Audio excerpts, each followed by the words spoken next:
శ్రీ గణేశుని జననం. పూర్వం ఒకప్పుడు పవిత్రమైన కైలాస పర్వతంలో మహాతపస్వి పరమేశ్వరుడు అయిన శివుడు మరియు ఆయన సహధర్మచారిణి పార్వతీ దేవి నివసించేవారు. వారి దివ్య ఆలయం పర్వత శిఖరాలతో, పవిత్ర నదులతో మరియు విశ్వరహస్యాలను నిండుగా మోయగల ఒక అద్భుతమైన ఆధ్యాత్మిక కాంతితో చుట్టుముట్టబడి ఉండేది. కైలాస పర్వతం మీద పార్వతీ దేవి యొక్క ఆకాశమయ రాజమహల్ ఉంది. ప్రవేశద్వారం స్వచ్ఛమైన బంగారం మరియు వెండితో క్లిష్టంగా చెక్కబడిన ఆర్చ్వేలతో అలంకరించబడింది.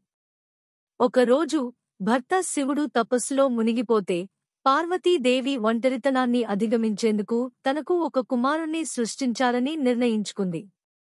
స్నానం చేయడానికి సిద్ధమవుతూ పసుపును తీసుకుని ఒక చిన్న బాలకుడి రూపంలో మలిచింది.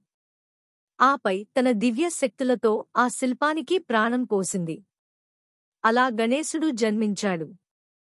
అతడు ఒక అందమైన, చురుకైన బాలుడు. పార్వతీదేవి తన కుమారుడిని ఎంతో ప్రేమగా లాలనపాలన చేసింది.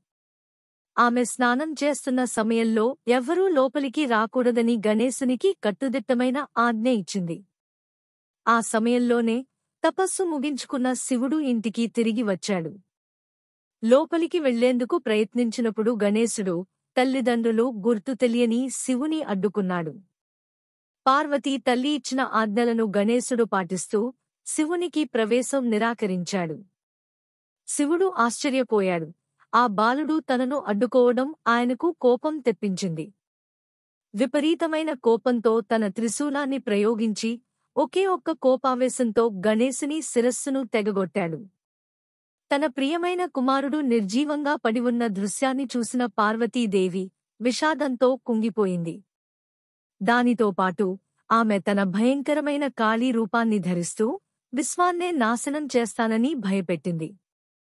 ఈ ఘోరమైన పరిణామాలను గమనించిన శివుడు తన తప్పును గ్రహించాడు. తన గణాలను ఉత్తర దిశలో చూస్తున్న ప్రథమ ప్రాణిని వెతికి దాని తల తెచ్చేందుకు ఆదేశించాడు. గణాలు ఒక మహా ఏనుగును కనుగొని దాని తల తెచ్చి శివుని సమర్పించారు. శివుడు తన దివ్య శక్తులతో ఆ ఏనుగు తలను గణేశుని శరీరానికి అమర్చి ఆయుష్షును పునరుద్ధరించాడు. శివుడు గణేశుని గణాధిపతిగా ప్రకటించాడు. ఈ రోజు నుండి ఏ శుభకార్యం ప్రారంభమయ్యే ముందు గణేశుని పూజించాలి అని శివుడు ఆజ్ఞాపించాడు.